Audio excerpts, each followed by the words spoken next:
In this video, we're talking all about one of my favorite wedding details to style, the invitation suite. Getting beautiful images of the stationery and invitation suite is not only a lot of fun, but your couples will cherish it and editors love it. Having beautiful professional looking flat lays of the paper details will instantly elevate your wedding galleries and will help you get featured in high-end wedding blogs and magazines, which is one of the best forms of free marketing for your photography business.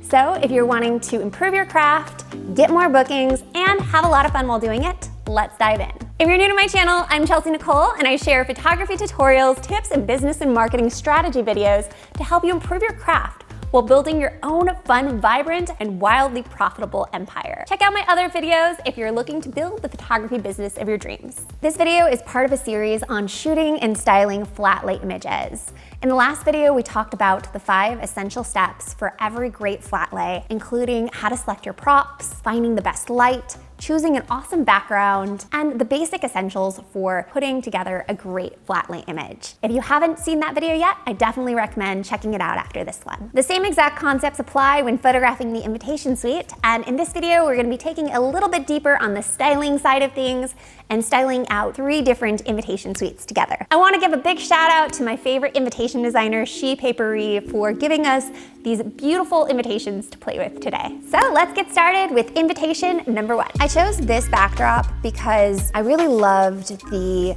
neutral colors of this invitation suite, and I really love a white on white look. So I wanted a white backdrop to go along with this one, a very clean, minimalist look, but I also wanted that bit of a texture just to add that little bit of added interest. So to get started styling things out, we have all of our pieces, and in a typical suite, you'll have the main invite, an envelope that goes in, an RSVP with an envelope, and this is the final version of the invitation when it's all wrapped up. So thinking in terms of visual hierarchy, we always like to start with our main subject of the image first, which is always, for an invitation suite, the main invite. And I'll typically place this towards the center of the frame, not always. The main thing is that you want the eye to be leading back to the invite, but a good starting point is usually to kind of put it relatively center. And then I start building on big to small around the invitation with the other elements and kind of play with the layout of how things will fall,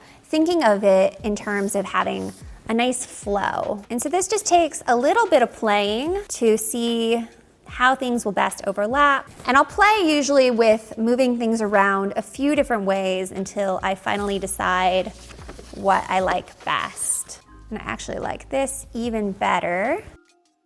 And then after I get a general layout that I'm liking the flow of it, I'll add in risers to give a little bit more depth to the invitation suite. And these are just clear acrylic pieces that lift the pieces of the invitation suite to different levels. I might reverse that.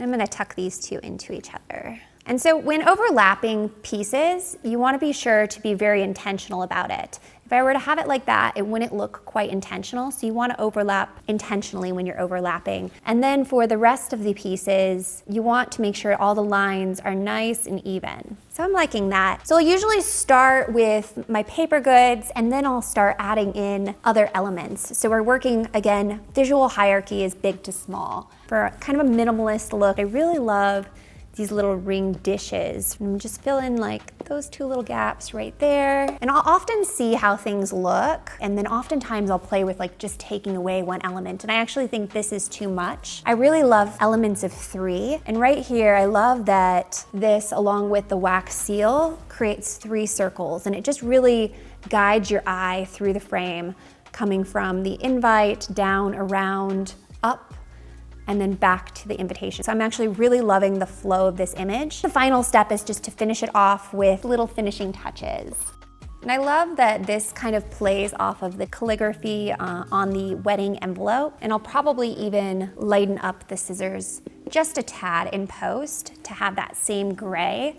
And then I'm just gonna bring my ribbon in. And since we have this nice flow, I'm gonna have the ribbon kind of mimic the flow we have going on in the image and just kind of wrap through.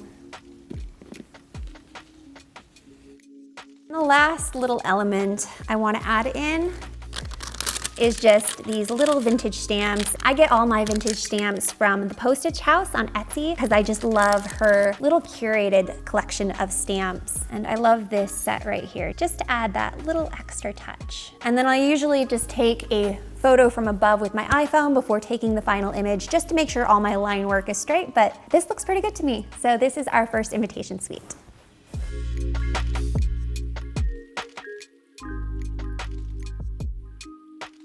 This next invitation suite from Chez Paperie includes a little bit bigger suite. We have our main card, our envelope, and we also have, in addition to the RSVP, a details card and a menu card with this cute little flag place card. So we're gonna incorporate all of this into the suite. And usually when photographing an invitation suite, I'll photograph two different versions. One that's more of a grid, more like the last invitation suite. And then the second style is more organic. And that's what I wanna do for this one, to showcase a little bit more organic look. And we start the same. We always like to start with our main piece. So I'll place that towards the center and start bringing in some of the bigger elements. And I like to start by just generally placing the pieces on my board, and then I'll start bringing in my little risers. And then after I have the papers in, I'll start bringing in other elements. I might even like placing this on a little dish, just to give that little added dimension. And with this, you don't have to see each and every little detail, but since we can kind of see just the heads of those, of the menu and the details, I like seeing them. And then I'm gonna just bring in some floral elements. Move everything up a little bit.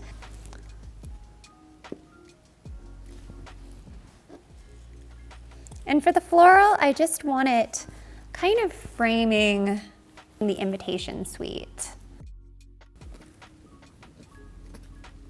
And since we have this nice kind of S curve going on, I'll continue with that flow. And I just want to balance this side of it with a nice curve on this side too. So I'll bring these flowers kind of coming up.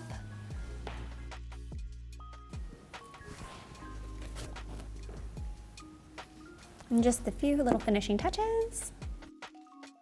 And then the final thing I like to do is just add in touches of greenery. And since I don't have access to real floral right now, I'm using the floral that I have within my styling kit. And I actually just went and foraged in and around the neighborhood for some greenery. These little leaves are really pretty, but I like how this mimics the leaves on the invitation suite. And then I'll just kind of add things and play around with things until it looks right. So I think that's looking pretty good. The final thing I like to do is just kind of take a look at the overall aesthetic of the board. I actually think that it's looking just a little bit cluttered.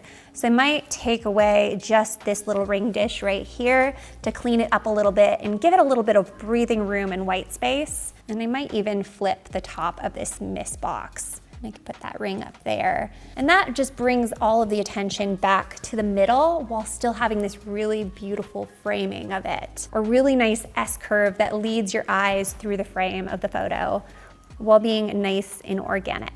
So that's looking pretty good for this invitation. And then I'll, of course, still do a more grid type invitation. And those two different styles, you can get a lot of different looks for. And tighter, get like the full thing, and then also get different angles of it. This next flat lay, we're gonna do vertical, and I'm gonna use a tray. We have just invitation with envelope and this cute little feather place card, which I'm going to incorporate just because I love that little element. I need to go ahead and bring our tray right into the center of my board. And for my trays, I like to take a piece of fabric. This is just hand-dyed cotton from Silk and Willow. And I'm gonna drape it just loosely across. I'm gonna open this up and we're gonna use the inside of our envelope to kind of house our card. Place that right in the center. And then for our little feather, I'm just gonna bring it right down here at the bottom. If I wanted, I could even bring in some floral pieces. Ooh, something like that is really pretty, love it. And there you have it, just a nice simple flat lay. The layering gives it a little added dimension while still being nice and simple. Hope this inspires you to get out and create your own styled invitation flat lays. If you enjoyed this video, give it a thumbs up and drop me a comment. I would love to know, do you like more of the structured grid flat lays or more of the organic invitation flat lays? I hope you're enjoying this little flat lay series. Be sure to watch the other videos and also keep an eye out for the next one, all on textured styling boards. I'll see you guys in the next video.